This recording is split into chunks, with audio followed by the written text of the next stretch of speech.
Bought a PS5? Good. Now let's make sure you're actually playing the games that justify owning one. These are the best PS5 single-player games you can play right now. Indiana Jones and the Great Circle. So Indiana Jones and the Great Circle is hands down one of the most cinematic games to drop recently. Like, if you ever wanted to be Indiana Jones, not just play as him, this is it. Full movie vibes from start to finish. You're dropped straight into this classic indie-style adventure, ancient temples, lost artifacts, Nazis of course, and crazy set pieces that feel like they're ripped straight out of a summer blockbuster. The game's mostly first person, which sounds weird for a story-heavy title, but honestly, it works perfectly. It makes everything feel super immersive, like you're right there, dodging traps and throwing punches with your own hands. One of the biggest strengths of this game is how smooth everything flows. The cutscenes blend right into gameplay with almost no loading or breaks. You'll be having a quiet chat with a character, then suddenly, boom! You're in a chase scene hanging from a Nazi blimp over Vatican. Visually, the game looks great, especially the environments. Vatican City, the Himalayas, tombs, jungles, everything is packed with little details. You can tell they really wanted this to feel like the classic films. Even the smaller character moments, like Indy just talking with someone, feel cinematic thanks to the solid facial animation and voice work. Oh, and by the way, Troy Baker does the voice for Indy, and he nailed it. Like, scary close to Harrison Ford.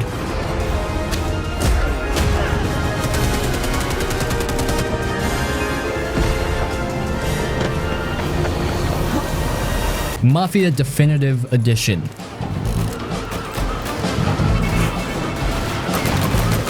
One of the most slept on cinematic bangers out there. If you're into games that feel like an old school mob movie, this thing absolutely nails the vibe. So this is a full remake of the original Mafia game from 2002, but they didn't just slap on some better textures. Nah, they rebuilt it completely. New voice acting, updated cutscenes, improved gameplay, and visuals that legit look like a high budget crime drama. It's got that real sit back and watch the story unfold energy, but you're in control the whole way. You play as Tommy Angelo, a regular cab driver who gets pulled into the mob life during the 1930s. And it's not just crime for fun stuff, it's serious, character-driven storytelling. You see his whole rise through the ranks of the Salieri crime family, all the moral conflicts, the betrayals, the regrets. It's got heart, man. Tommy's not some over-the-top gangster, he's a regular guy who gets in deep and starts questioning if the life is worth it.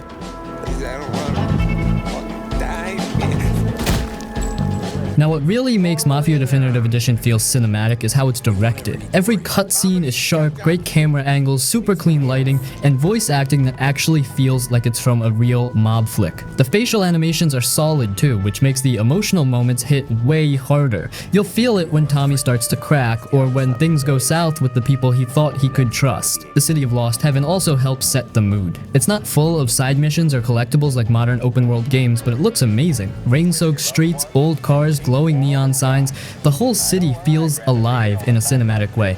You're not supposed to treat it like a playground, you're just living in it, moving from mission to mission like scenes in a film. So yeah, Mafia Definitive Edition isn't about open world chaos or RPG leveling systems, it's about story, mood, characters, and that classic mob movie feel. If you like your games tight, emotional, and cinematic as hell, this one's a must. It's short, but every chapter hits.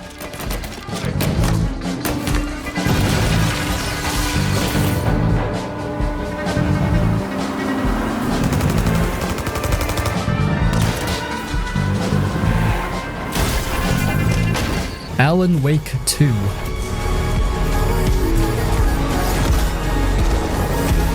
Now this one's pure atmosphere. Like, if you're into story-heavy games that feel like you're watching a slow burn mystery thriller, this one delivers big time. It's not loud or packed with non-stop action, it's more about the vibe, the tension, and the way it pulls you into this creepy, twisted world. You switch between two characters, Alan Wake's the writer trapped in this weird nightmare world, and Saga Anderson, an FBI agent trying to solve a case that starts getting real strange. Their stories are connected, but they're seeing it from totally different angles, and that back and forth, flipping between them, makes the story feel deeper and more layered, almost like watching two episodes of the same show play out side by side. Now what makes this game feel super cinematic is the way it's shot and edited. There are full-on live-action scenes mixed with gameplay, like actual filmed footage blended right into the game. Sometimes you're walking down a hallway and it turns into this trippy, dreamlike moment with flashing lights and live actors on screen. It's wild, but it works. It never feels like a gimmick. It adds to the whole "is this real or not" feeling that the game leans into. Visually, the game is dark, but in a clean way. Forest, cabins, creepy small towns. Everything has that horror movie lighting. Flashlights, shadows, weird flickers of light in the distance. It all feels carefully set up, like scenes from a movie. It's moody, quiet, and full of tension. Sometimes you're just slowly walking, nothing's happening, but you feel the pressure building the whole time.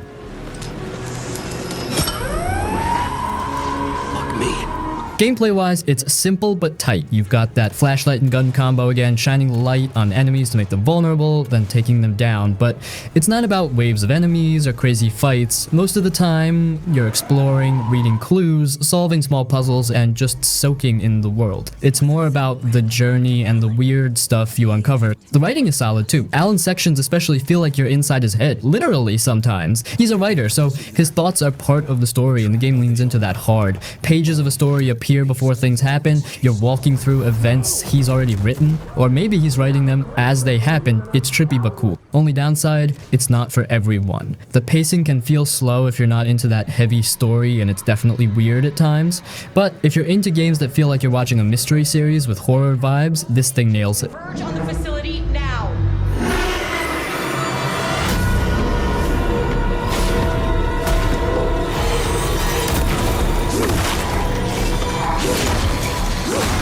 Spider-Man 2.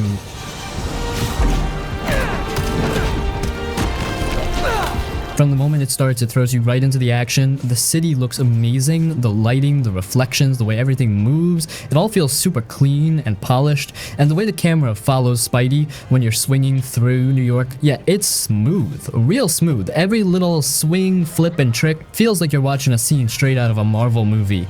This time around, you get to play as both Peter Parker and Miles Morales, which adds some nice variety. They each have their own powers, and switching between them is super quick. 1 second, you're Peter webbing up bad guys, the next you're Miles zipping through the air with electricity powers. It keeps the action fresh and looks cool every time. The fights are fast, flashy, and fun to watch. Lots of big animations, clean camera angles, and when you're pulling off combos, it really does feel like you're in a superhero film. Boss fights too, like the ones with Venom or Sandman, are huge and full of crazy effects. The game loves to give you those epic cinematic moments where everything slows down just enough to let you enjoy how badass it looks.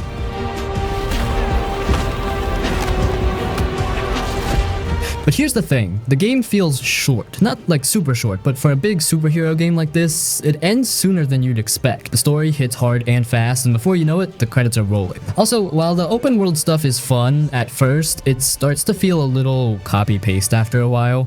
You're chasing drones, stopping crimes, collecting things, all the usual stuff. And some of it feels a bit too familiar if you played the last 2 games. Still, the overall package is strong. Visually, it's one of the best looking games out there. The acting, the music, the set pieces, everything comes together to give you that big cinematic experience. Yeah, it could have been longer and some side content feels like filler, but the main story and core gameplay, super tight.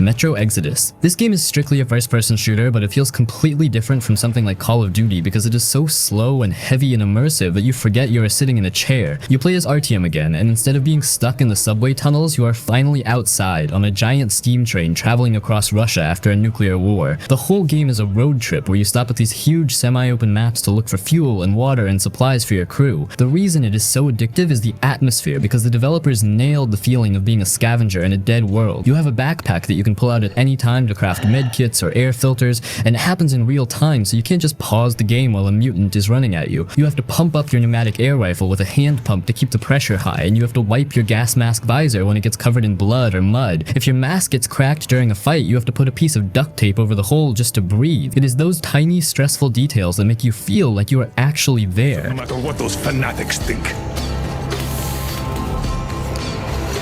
The exploration is the hook, because every single building you see in the distance has something cool inside. You might find a new stock for your AK or a better scope, or just a diary that tells a sad story about the people who lived there before the bombs fell. The weapons are amazing because they look like they are made out of scrap metal and bicycle parts. You have to clean them at workbenches because if they get too dirty from the sand or the swamp water, they will actually jam in the middle of a gunfight, and you will be clicking the trigger in panic while a bandit shoots at you. The train acts like your mobile base, and it changes as the game goes on. You start with just the engine, and by the end you have a kitchen car and a passenger car and a workshop car. You spend time between missions just hanging out with your wife and your friends on the train, listening to them play guitar or smoke cigarettes and talk about their dreams. It makes you care so much about these people that you want to explore every corner of the map just to find better gear to protect them. It is a terrifying and beautiful game that sucks you in with its world and doesn't let go until the credits roll.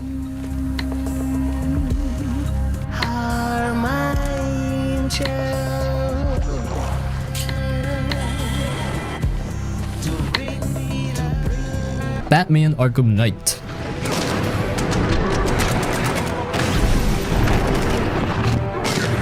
Batman Arkham Knight is the kind of game that doesn't try too hard to be flashy, but still ends up feeling like a full-on Batman movie you get to play. It's dark, smooth, and keeps things serious without going off the rails. Out of all the Arkham games, this one probably looks and feels the most like something you'd see on the big screen, just with you behind the controller. The game starts off with Gotham basically falling apart. Scarecrow's back, threatening to hit the whole city with his fear gas, so people evacuate, leaving behind a ghost town full of thugs and weirdos. It's just Batman, his crew, and a whole bunch of bad guys running around. That's where you step in.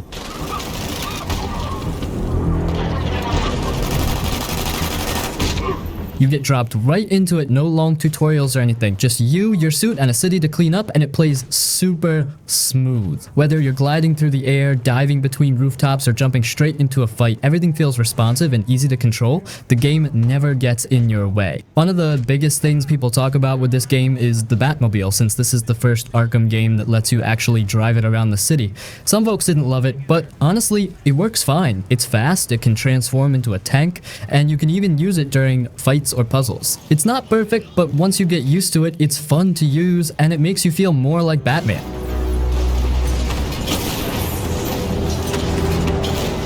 The city of Gotham looks amazing too. It's big but not empty. It's not stuffed with boring side content like other open world games. Everything has a purpose. The rain, the lighting, the glowing signs, it all adds to the mood. It never feels too colorful or fake. It just feels right for Batman. Now the story here isn't just about stopping Scarecrow. There's this new villain, the Arkham Knight, who knows all about Batman and seems to really hate him. The mystery around who he is builds up slowly, and while some players might see it coming, it still plays out in a cool way. And then there's Joker. Yeah, even though he's dead, he's still hanging around in Batman's head, messing with him. Those moments are actually some of the best parts. It shows a different side of Batman, tired, paranoid, and kind of broken, but still pushing forward.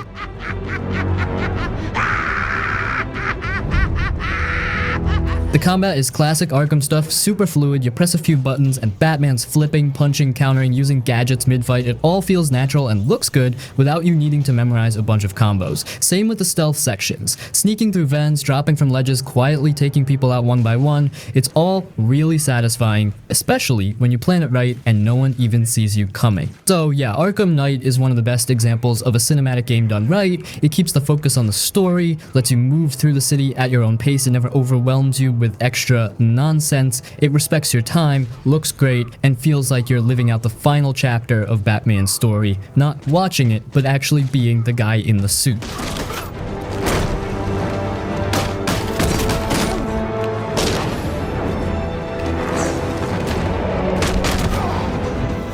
The Plague Tale Requiem.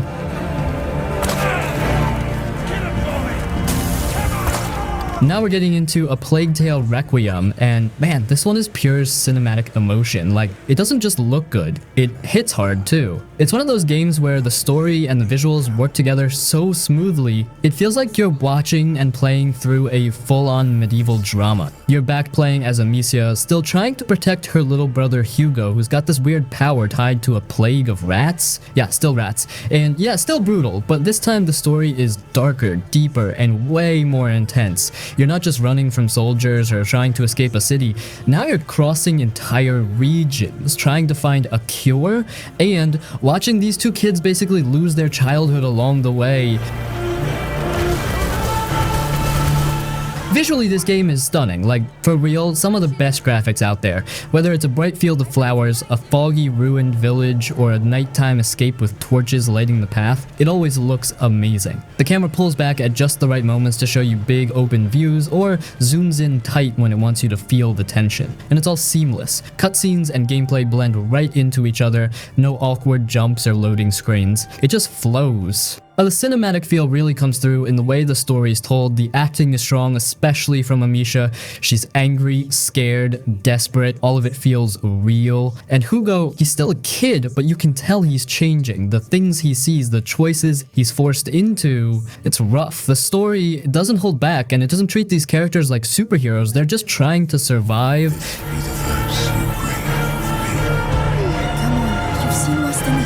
Gameplay is still kind of stealth-focused with puzzles and light combat, but it's stepped up from the first game. Amisha is tougher now. She can fight back more, use more tools, and take on enemies head-on if she has to. But even then, it never turns into an action game. You still feel small. The danger always feels close. And when the rats show up, bro, it's insane. Like rivers of them. 1,000. They pour through cracks, break through walls, flood buildings. It looks incredible and terrifying. A Plague Tale Requiem is basically a story-driven, emotional, dark medieval film, but you're in control. It's got heart, it's got incredible visuals, and it knows how to keep things grounded. It's sad, intense, and totally worth it if you want a game that feels like something real and heavy. Lucas, I feel my mind going.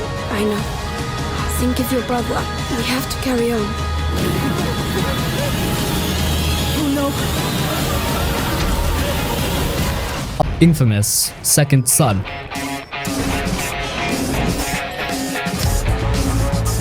This one dropped in 2014, early in the PS4's life, and it was one of those first games that really showed people, yo, this is what next gen can look like now. It was super slick, super pretty, and yeah, even today it still holds up pretty well. We play as Delson Rowe, this young guy from Seattle who ends up getting powers after a freak accident. He starts off kind of cocky, kind of a troublemaker, but as the story goes on, he grows up a bit, especially once he realizes what kind of weight those powers carry. What's cool though is that you get to choose what kind of person Delson becomes. Good guy helping people, or total menace, doing whatever you want. That karma system wasn't super deep, but it worked well for keeping things interesting. Now the big draw here is definitely the superpowers, and not just one power. Delson can absorb other conduits' powers, so you get a whole set of different abilities to play with. Smoke, neon, video, yeah, like digital powers, and concrete. Each one feels different, like with smoke you're dashing through air vents, but with neon you're zooming around the city like a glowing blur. It made combat and traversal really fun because you could keep switching things up and never get bored. Speaking of the city, Seattle was a great pick for a setting. It's rainy, gritty, kind of moody, perfect for this kind of game. You can climb buildings, glide across rooftops, and blast enemies in the streets. There's always something to do, whether it's side missions, enemy bases, or just cruising around with powers. It's not a supermassive open world, but it's dense enough to keep you moving. That's fast, flashy, and satisfying, whether you're throwing smoke bombs, sniping people with neon beams, or ground pounding with concrete. It all feels clean. It's not super deep like some RPG systems, but it gets the job done and feels good to play. Plus the visuals, especially the particle effects, were a big deal back then and still look cool now.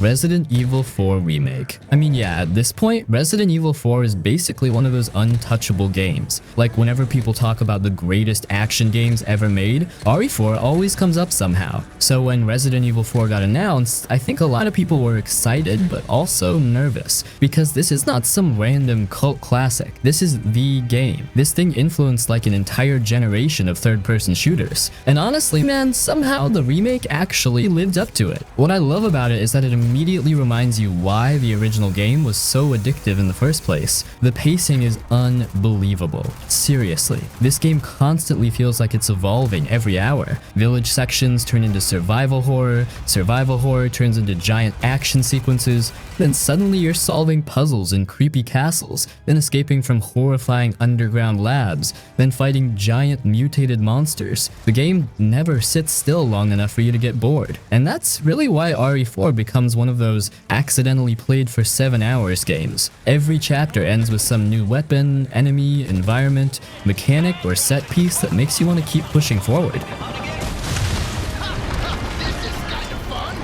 The combat's still ridiculously satisfying too. Even after all these years, there's just something about the way Resident Evil 4 handles crowd control that feels amazing. Shooting enemies in the knees, roundhouse kicking groups, parrying attacks with a knife now, blasting Donatos apart with the shotgun. Every encounter feels chaotic but controlled at the same time. And the atmosphere is incredible in this version. The original game always had creepy vibes, but the remake pushes the horror side harder. The village especially feels genuinely oppressive now. Everything's muddy, dark, wet, filthy, miserable. The sound design is fantastic too, because you're constantly hearing distant chanting, footsteps, weird enemy noises, chainsaws revving somewhere nearby. It keeps your brain tense even during quieter moments. And then there's the castle section, which somehow still completely rules all these years later. I know some people prefer the village stuff, but man, I love how weird RE4 gets once you fully enter the gothic castle nonsense. Cultists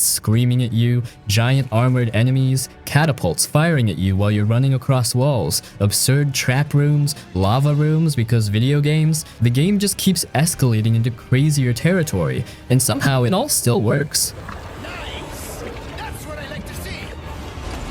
The merchant is still one of the most addictive parts too, honestly. Every time you find treasure or enough money for an upgrade, your brain immediately starts planning builds. Should I fully upgrade the shotgun, save for the magnum, upgrade reload speed, buy the rocket launcher? That progression loop is dangerous because the game constantly feeds you little rewards that make you want to continue just a bit longer. And that's something RE4 absolutely masters. Momentum. You're always close to another cool unlock, another boss fight, another weapon, another memorable area. There's never this huge wall of downtime where the game loses energy. I also think Leon specifically carries the whole thing so well because he has this perfect balance between serious and completely ridiculous. Dude's surrounded by horrifying parasites and nightmare monsters and still somehow throws out dumb action movie one-liners like he's in some 2000s action film. And honestly, RE4 wouldn't feel right any other way.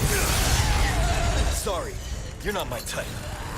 The bosses still hit hard too. Del Lago, El Gigante, Verdugo, Krauser, Salazar. Every major fight feels memorable because they all test you differently. Some are straight survival horror panic, others feel more action heavy, others become almost like weird puzzle encounters. Again, the game constantly changes things up. And honestly, replayability is where RE4 becomes completely dangerous. Once you finish it once, suddenly you want to do New Game Plus, then professional difficulty, then speedruns, then challenge runs, then unlocking infinite weapons, then chasing higher rankings. The game is basically built to be replayed over and over because the combat system is just that satisfying. Why? You can't save her. You can't save anyone. Kingdom Come Deliverance 2. Let's talk about Kingdom Come Deliverance 2 because this game is doing something really special and very, very different from every other big budget role-playing game out there. The core idea here is historical realism, and I mean serious realism. This isn't just a fantasy world with castles and swords. The developers, Warhorse Studios, built this game with the help of historians to recreate the Kingdom of Bohemia in the year 1403, which is now the modern-day Czech Republic. When you walk into the major city of Kuttenberg, which was a huge silver mining hub, you are seeing a digital version of what that place looked and felt like 600 years ago. It's a level of historical detail that's almost obsessive, right down to the clothing people wear, the kinds of food they eat, and the actual political turmoil of King Wenceslas IV fighting his own brother Sigismund. You are in the middle of a real civil war that actually happened.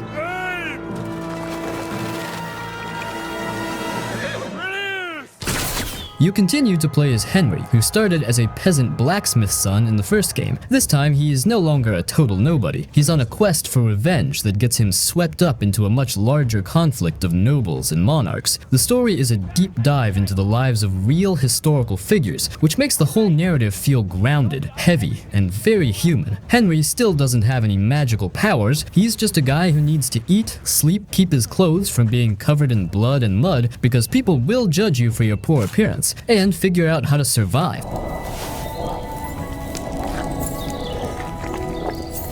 Now let's talk about the unique gameplay mechanic that sets this game apart, the combat system. It is famously difficult and very rewarding. It is not just about button mashing. It is a directional sword fighting system where you have to think like a real swordsman. You aim your attacks and blocks in 4 different directions: up, down, left, and right, and you have to match your opponent's moves. If an enemy swings down from the top right, you have to aim your block up and right in the fraction of a second you have. It takes practice with a trainer to get good, and you will get your butt kicked a lot by simple bandits at first, which actually makes Henry's progression feel earned. They've also added things like early primitive firearms, like a slow-loading musket, and crossbows, which bring a new layer to battles. Even though those guns are inaccurate and take forever to reload, it just adds to that feeling of being in a genuinely rough, developing time period. Ha!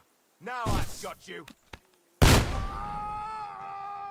The role-playing elements are also much deeper this time. Your dialogue options aren't just based on your raw speech score. They are influenced by 3 separate traits like oratory, charisma, and intimidation, plus a new layer called appearance, which means if you show up to talk to a duke wearing raggedy, blood-stained clothes, you will not be taken seriously, and your dialogue choices will be limited or even fail entirely. This whole system means you are constantly making choices, from stealing to being a virtuous knight, and every single action affects how the people of Bohemia see you. The developers really put an incredible amount of work into making the game world react to you, and it's that uncompromising commitment to historical detail and challenging realism that makes Kingdom Come Deliverance 2 one of the most important new role-playing games coming out.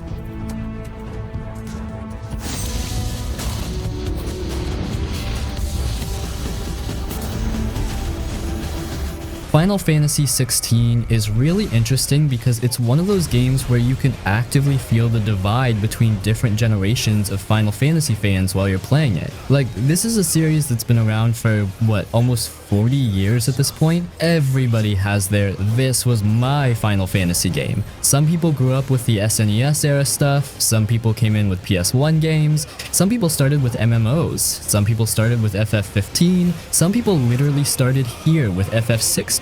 So every new game comes with millions of people carrying completely different expectations into it. And I think sometimes online discourse gets weird about that stuff, because people act like there's one objectively correct version of Final Fantasy, when honestly this series has reinvented itself like a million times already. Even the so-called Golden Age games from Final Fantasy VI through Final Fantasy X all feel different from each other mechanically and tonally. Naturally, FF16 was never gonna satisfy literally everybody. Like, if somebody grew up loving the party management, turn-based systems, elemental strategies, status effects, world maps, and slower RPG pacing from older FF games, I completely understand why FF16 might not fully hit for them. The game leans way harder into character action combat and cinematic spectacle, but at the same time, if you're a newer or younger Final Fantasy fan and this game completely grabbed you, that's valid too, honestly. I'd never want to take away from somebody discovering Final Fantasy through this game,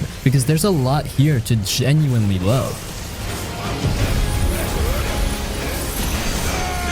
And honestly, man, once FF16 gets its hooks into you, it really gets its hooks into you. The game has this super heavy, almost HBO fantasy drama vibe for the first half that makes it really easy to keep playing for hours. Political betrayals, giant kingdoms collapsing, revenge arcs, massive wars, people constantly scheming against each other. It feels way darker and more grounded than a lot of previous Final Fantasy games initially. And I was honestly surprised how much I got sucked into the world building. then eventually the game starts escalating harder and harder until it becomes absolute insanity. Because the icon battles in this game are genuinely some of the craziest spectacle moments Square Enix has ever done. Like, full stop. There are fights in this game where you're basically playing through a giant anime movie with skyscraper-sized gods beating the hell out of each other while entire cities are exploding around them. And the thing is, they keep escalating. Every time you think the game has peaked visually, it somehow tops itself again later. The Titan fight especially, man, that whole sequence just keeps going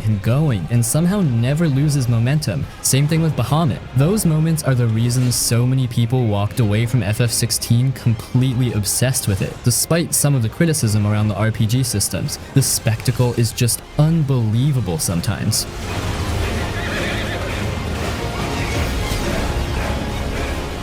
But honestly, I think what makes the game addictive moment to moment is actually the combat, because once you fully unlock more icon abilities and start experimenting with builds, the combat becomes super satisfying in that, okay, wait, let me try one more encounter type of way. Juggling enemies in the air, chaining abilities together, dodging perfectly, swapping powers mid-combo, it starts feeling closer to something like Devil May Cry 5 than traditional Final Fantasy at times, which makes sense considering the combat designer worked on that too. And the game smartly keeps feeding you new powers constantly. Every major icon unlock changes your toolkit enough that combat doesn't really stagnate for a long time. You start building favorite combinations, figuring out cooldown rotations, experimenting with stagger damage setups. Even if the RPG mechanics are lighter than older games, there's still enough customization there to keep combat engaging for dozens of hours. I also think Clive is a huge reason people got attached to the game. He's honestly one of the more grounded Final Fantasy protagonists in a while. Dude's exhausted half the time, carrying trauma constantly, trying to hold himself together while the world completely falls apart around him. And because the voice acting and performance capture are so strong, the quieter scenes hit surprisingly hard too.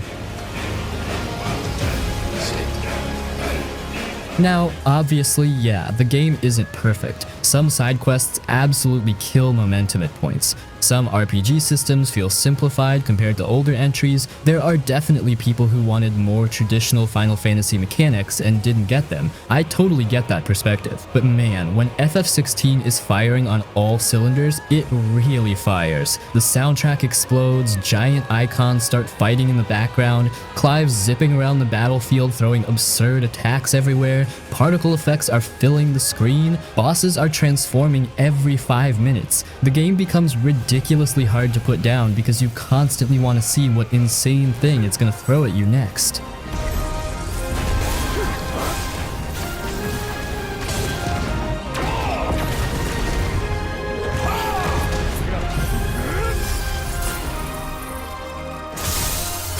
Ghost of Tsushima is basically a samurai movie that you get to control, and it is easily the most beautiful game ever made, because every single frame looks like a painting you would hang on your wall. You will find yourself stopping your horse constantly just to look at the sunset, or watch the red leaves falling from the trees, or stare at a field of white flowers blowing in the wind. The graphics are so good that they actually make you feel relaxed just by looking at them. The coolest feature is that there is no ugly mini-map on the screen to clutter up the view. If you want to know where to go, you literally just swipe the touchpad on the controller and the wind blows the grass and the trees in the direction of your objective. It is such a genius idea that makes you look at the world instead of looking at a tiny arrow in the corner. The combat is incredibly satisfying because it makes you feel like a master swordsman who's always in control. You have this mechanic called a standoff where you walk up to a group of enemies and challenge the leader to a duel. The camera zooms in and you have to hold the triangle button and wait for him to attack. You have to have nerves of steel because if you release the button too early, you lose almost all your health. But if you time it perfectly, you slice him in one hit and then chain kill 2 other guys in slow motion. It makes you feel so powerful. You also learn different fighting stances that you have to switch between in the middle of a fight, like using water stance to break shields or wind stance to kick spear guys in the face. It flows like water, and once you get good at parrying attacks, you feel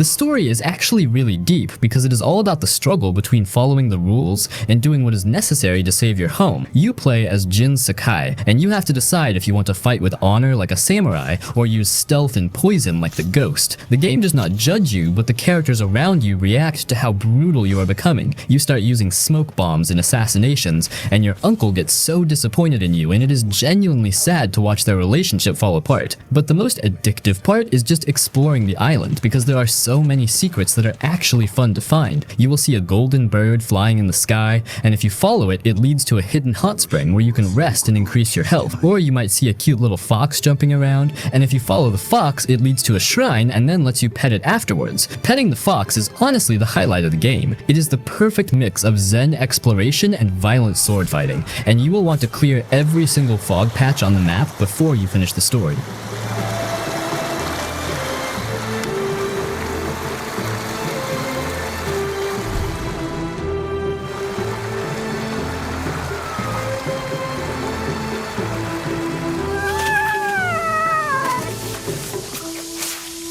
Uncharted 4.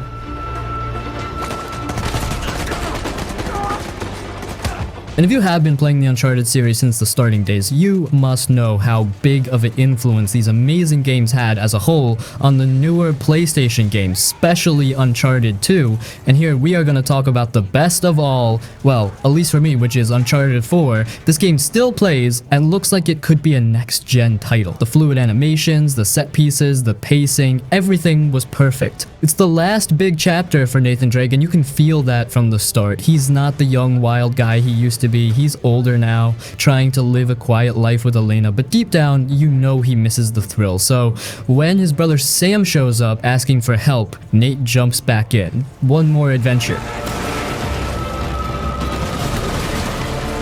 And honestly, it's his best one. The game takes you all over the world, from muddy jungles to crazy pirate ruins, and every place looks insane. And you know that jeep chase in Madagascar is still one of the coolest moments in any game. And the whole pirate treasure hunt thing, it just keeps getting bigger and crazier as the game goes on. And for the gameplay, everything's smoother here, gunfights feel clean, you can go loud or stealthy, and it's actually fun either way. The climbing feels more natural than before. And then there's the grappling hook, which might sound like a small thing, but it adds so much to how you move. You're swinging across gaps, climbing faster, pulling off cool stunts. It's just fun to control. The exploration is a big deal too. It's not a fully open world, but the levels are wide enough that you can take your time, look around, and find hidden paths or optional stuff. And the visuals, crazy. This was a PS4 game, but it still holds up with modern stuff. The water, the lighting, the little details in buildings. Naughty Dog didn't mess around. So yeah, Uncharted 4 isn't just one of the best PlayStation exclusives, it's one of the best games, period. Great story, fun gameplay, beautiful visuals, and an ending that actually feels like an ending. If you've never played it, you're missing out.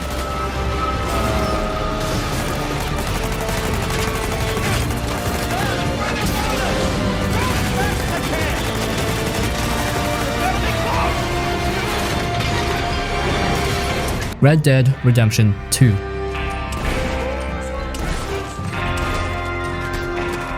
Yeah, not a PlayStation exclusive, but let's be honest, this thing owned the PS4 generation, straight up. It was the only Rockstar game made specifically for PS4, and they went all out with it. Like, this isn't just one of the best games on PS4, it's one of the best games ever made, for me and for a lot of people. Now, of course, the basic stuff, you play as Arthur Morgan, part of the Vanderlyn gang, living that outlaw life while the world around you starts moving on. It's not just a cowboy story, it's a slow burn about loyalty, regret, and watching your way of life fade away. Arthur starts out kind of rough, but by the end, man, you feel everything he goes through. His whole arc is just real. By the time those credits roll, you're not just playing a game anymore, you're saying goodbye to someone.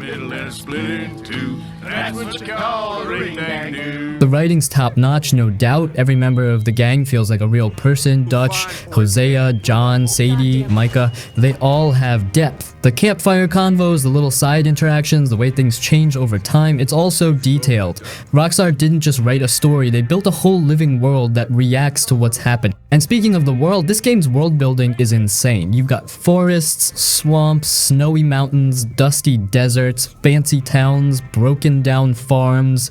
It all feels alive. alive, animals roam around, weather changes everything, NPCs have full schedules and react to your actions. You can ride for hours and still find stuff you've never seen. It's probably the most believable open world ever made. Hi there, mister. Hey there. Hello. Hey there, mister. Gameplay-wise, yeah, it's slower than most modern stuff, but that's the point. It's not about rushing through missions, it wants you to live in the moment. Take care of your horse, hunt for food, clean your guns, shave your beard. It's all little stuff, but it adds up and makes the world feel real. You're not just blasting through a checklist, you're living Arthur's life. And visually, even now in 2025, Red Dead 2 still looks better than most new games. The lighting, the animations, the way the mud clings to your boots or how snow reacts to your footsteps, it's all next level. The amount of detail is just unreal. Going to what matters. Do as you're goddamn told. It is us or him. Returnal. Let's dive into Returnal. This one's a wild ride from start to finish, and if you're into games that make you rethink your life choices, then oh boy does this one deliver. So, you're Salim, an astronaut crash landing on this eerie, ever-changing alien planet called Atropos. And right off the bat, you're thrown into this time loop where dying isn't just a minor setback, it's like the whole game is built around this mechanic. You're going to die, a lot. And each time you do, you wake up right back at the start of your journey, but with new insights and a slightly different landscape to explore. It's kind of like Groundhog Day, but with more space monsters and less Bill Murray. The first thing that hits you about Returnal is its atmosphere. It's haunting and beautiful in a way that sticks with you. The alien world is just as deadly as it is mesmerizing, with biomes that shift and change, creating a sort of labyrinthine feeling where you're never quite sure what's around the corner. The PS5's hardware really makes this thing pop, with its quick load times and the DualSense controller making those alien squelches and gunshots feel shockingly immersive. Now, the combat, oh man, it's frenetic and challenging, like they took every tough as nails roguelike you've ever played, threw in some bullet hell elements, and then wrapped it all up in a sci-fi setting. You're dodging, weaving, and shooting with a huge arsenal of weapons that you can mix and match to fit your playstyle. The weapons are cool, each with its own unique abilities, and they drop randomly, which keeps you on your toes. The story's a trip too. It's not just mindless action, there's a deep, existential element to it. As you progress, you unravel more about Celine's backstory and the planet's dark secrets. It's all about isolation, trauma, and the struggle to break free from an endless cycle. And the way it unfolds is both compelling and eerie. The lore of Atropos is twisted and intriguing, and it'll keep you guessing as you piece together the narrative through cryptic messages, haunting visions, and those wonderfully weird alien artifacts. But let's be real, Returnal isn't for everyone. The roguelike nature means you're constantly starting over, and that can be brutal. If you're not into that kind of grind, this game can feel more punishing than rewarding. And even if you are into it, the difficulty spikes can be a bit much sometimes. But if you're up for a challenge and don't mind a bit of repetition, the sense of accomplishment from finally making progress is pretty satisfying. So yeah, Returnal is intense, beautiful, and a bit maddening. It's one of those games where every victory feels hard-earned and every defeat makes you want to try again. If you're looking for something that'll push your limits and keep you coming back for more, give it a shot. Just be prepared to lose track of time and maybe your sanity as you dive into its twisted alien world.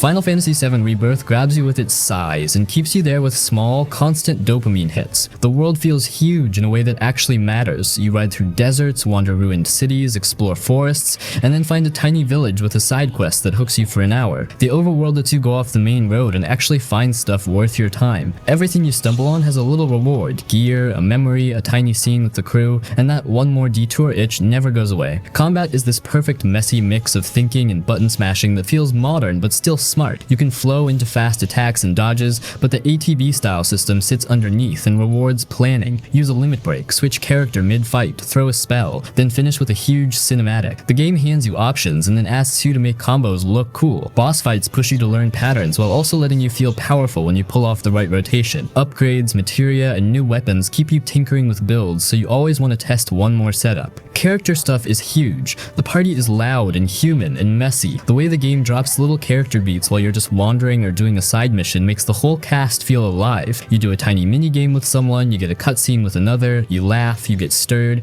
and suddenly you care about random NPCs. Those small emotional moments add up and make you want to keep playing because you want to see what the group does next.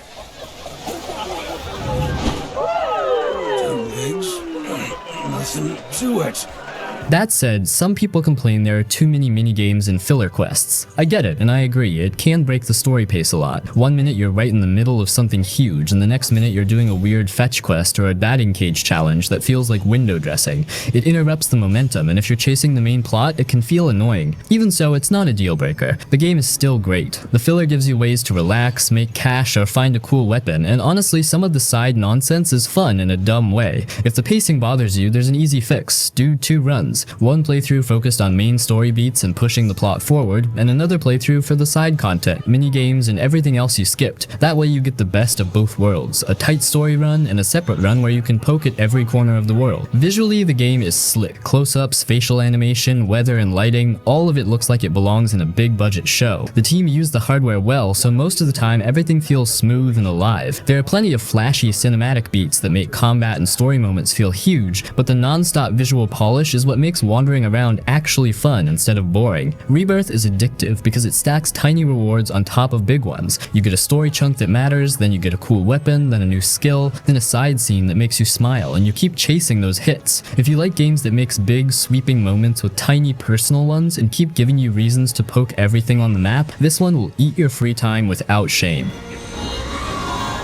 All I want is one thing: to keep the others safe. It's upon us.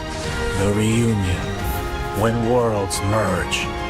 Guardians of the Galaxy 2021. I really think Marvel's Guardians of the Galaxy is one of the most pleasantly surprising single-player games in the last couple years, because I remember a lot of people completely writing this thing off before even touching it, mostly because it got unfairly dragged into the whole live service superhero game mess happening around that time. People saw Marvel, saw Square Enix attached, and immediately assumed this was going to be another grindy loot game or something. And then you actually play it and realize, nah, this is basically just a really solid old-school single-player adventure game with a ridiculous amount of heart. And honestly, the biggest reason it becomes so addictive is the characters. Like, the game absolutely nails that feeling of being stuck on a spaceship with a bunch of dysfunctional idiots you slowly start loving more and more over time. The dialogue never stops. Ever. These characters are constantly talking during exploration, combat, walking sections, random side paths, elevators, ship conversations, and somehow it rarely gets annoying because the writing feels surprisingly natural. That's the dangerous thing with this game. You keep playing because you genuinely want to hear the next conversation.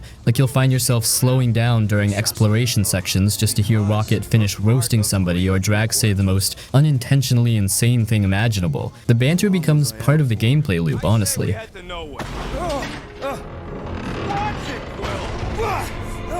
And the game is way bigger than I expected too. People kind of forget this because it's not open world, but the adventure itself feels huge. Different planets, giant cities, weird alien environments, massive set pieces, ship sequences, creature encounters. The game constantly changes scenery enough that it keeps pulling you forward. Every few hours there's some completely different environment or gameplay gimmick thrown in. I also think the pacing is really strong because it balances quieter moments with total chaos really well. One second you're walking through the Milano talking to the crew about random nonsense, then suddenly there's this gigantic combat encounter with explosions everywhere and licensed music blasting in the background.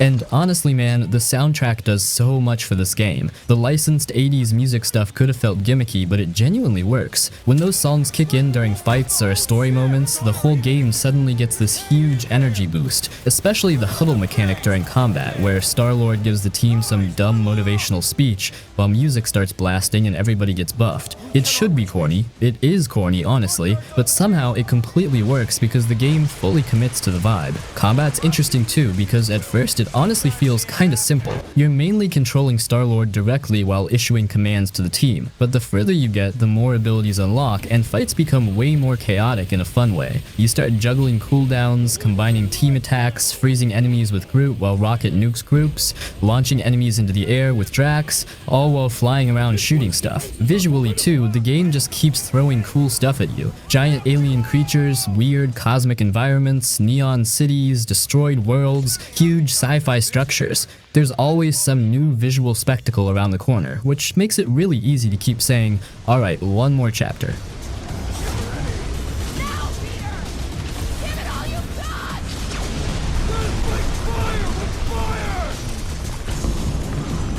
God of War Ragnarok.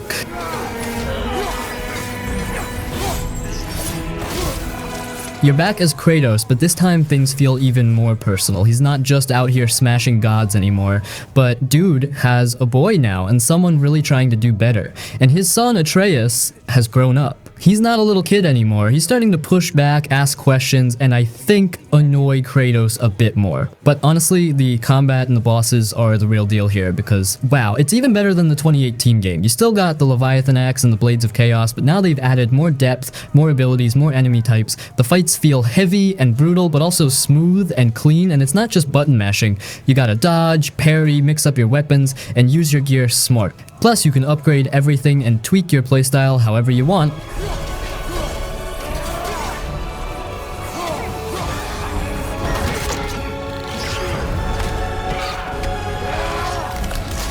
And man, the boss fights, absolutely wild. You'll fight giant beasts, angry gods, powerful warriors, and each one feels different. The Thor fight early in the game alone feels like something that would have been a final boss in most games, and that's just the start. The world design is also next level. You get to explore all 9 realms this time, each one looking and feeling totally different, from snowy forests to lava-filled caves to magical floating lands. The art direction is gorgeous. It's not open world, but the levels are huge and packed with secrets, puzzles, and side quests. And speaking of side quests, they're actually worth doing. They're full of good writing, character moments, and sometimes even full-on story arcs. Now it's yours.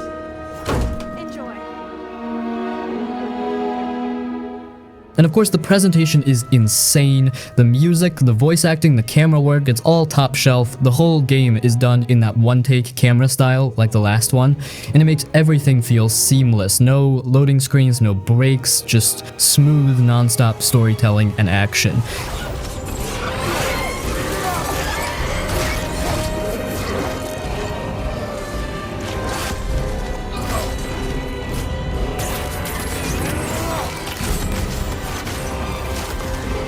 Black Myth Wukong. Alright, let's talk about Black Myth Wukong. This one's got everyone buzzing, and for a good reason. I mean, it came out of nowhere, and suddenly everyone's like, hold up, is this the Dark Souls of Journey to the West? And honestly, yeah, kinda, but with a lot more monkey business. You're stepping into the fur-covered shoes of Sun Wukong, the Monkey King himself. This dude is legendary in Chinese folklore, with more tricks up his sleeve than a stage magician at a kid's party. And the game leans hard into that. From the early gameplay we've seen, you're doing all kinds of wild stuff, transforming into insects to sneak past enemies, whipping that magical staff around like you're trying to clean up a brawl, and just generally making everyone's life hell in a really flashy, over-the-top way.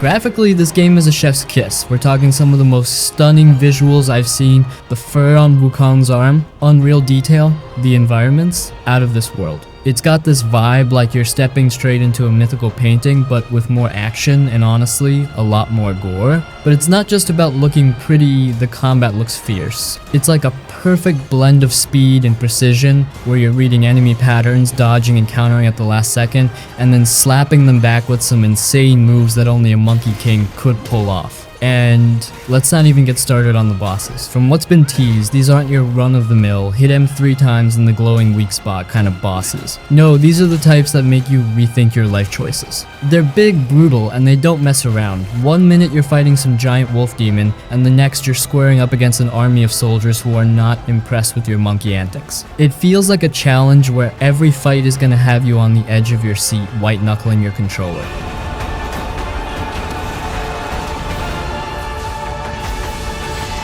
Last of Us Part 1. Straight up, one of the most important games PlayStation's ever put out. It dropped in 2013, and even now in 2025, people still talk about it like it just came out, and for good reason. This game hit like a truck back then, and it still hits just as hard today. Now the basic stuff: you play as Joel the dad, this rough, quiet guy who's lost everything when the world goes to hell. Then you meet Ellie, a teenage girl who might be the key to saving what's left of humanity. Joel gets stuck with the job of smuggling her across the country, and from there, man, the journey they go on is wild. Not just the places they travel through, but the way their bond slowly builds over time. They go from total strangers to something that feels like family. You know, I've never been this close. It's the outside. This game is all about story and emotion. Yeah, there's action and infected creatures and all that, but the real magic is in the quiet stuff. The little talks they have while walking, the broken down cities they explore. And the writing, still some of the best in any game, period. It never feels fake or overdone. It's raw, simple, and real. Joel's tough but broken. Ellie's funny, curious, and way tougher than she looks. You feel every choice, every loss, every moment between them. So don't tell me that I would be safer with someone else, because the truth is I would just be more scared.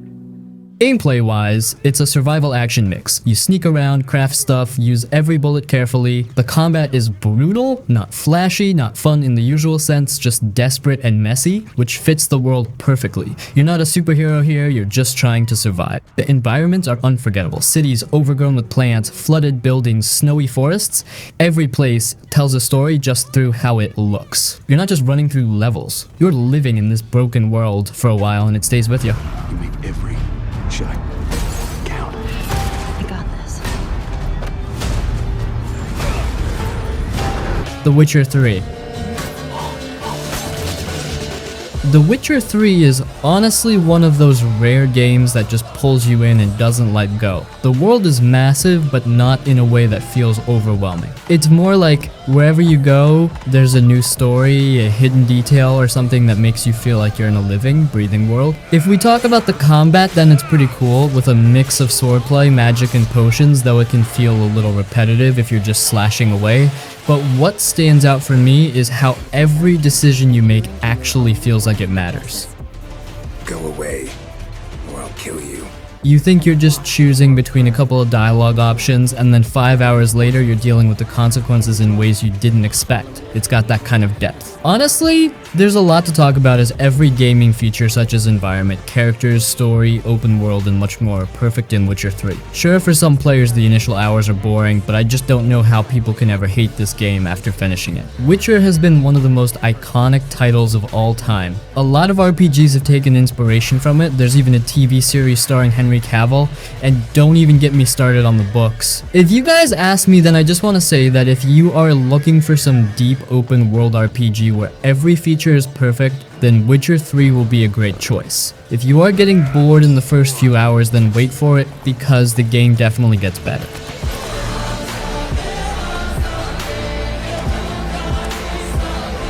Ratchet and Clank Rift Apart. I forgot how good these games are at just making movement feel satisfying too. Even running around collecting bolts scratches some weird part of your brain. Dashing around arenas, jumping between rails, flying through those rift tears mid-combat. The whole game just moves really well, so even downtime never really feels boring. Also, man, the PS5 showcase stuff could have been really gimmicky, but some of those dimensional jumps still look nuts. There's moments where entire environments are changing around you instantly while explosions are happening, and somehow the game never loses momentum. I remember the first time playing it thinking, alright, yeah, this is the kind of flashy nonsense people wanted from new hardware. The weapon upgrading is dangerous because you always convince yourself you're gonna stop after one more level up. Then you unlock another alt fire mode or another upgrade branch, and now you're clearing optional arenas for 2 more hours just because your stupid little monkey brain wants raritanium crystals.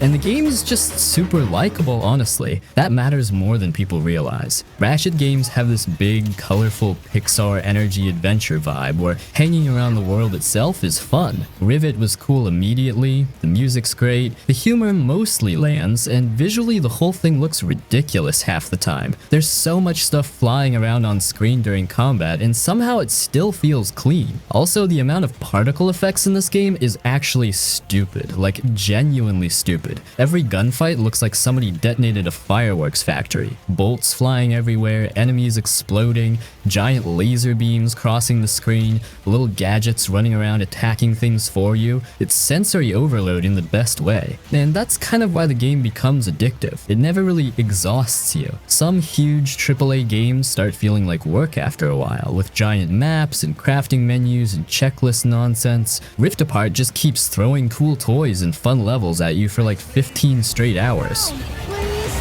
that's not listening.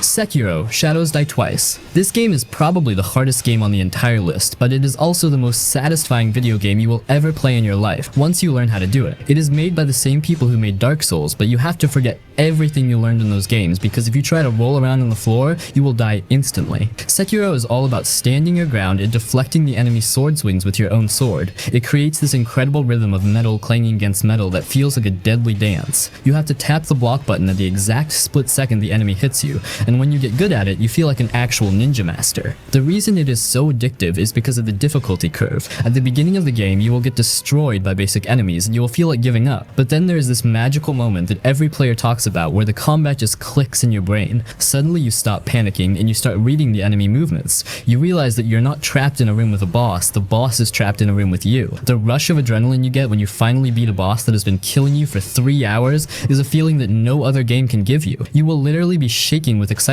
because you know you won just because of your own skill. You play as a shinobi with a prosthetic arm that has all these cool gadgets in it. You can shoot fire or throw shurikens or use a spring-loaded axe to break shields. You also have a grappling hook that lets you zip around the rooftops like Spider-Man, which makes the exploration feel super fast and vertical. The levels are beautiful versions of feudal Japan with burning castles and snowy mountains and giant snakes. Since you are a ninja, you can sneak around and stealth kill enemies if you want to thin out the herd before the real fight starts. The coolest mechanic is right in the title, because if you die, you can actually resurrect yourself right on the spot. This lets you play mind games with the enemies because they will turn their backs on your dead body and think they won, and then you stand up and stab them in the back. It gives you a second chance to fix your mistakes. The sword fighting is so sharp and precise that once you beat the game, you will immediately want to start a new game plus just to bully the early bosses that gave you trouble the first time. It demands your full attention and refuses to hold your hand, and that is exactly why you cannot stop playing.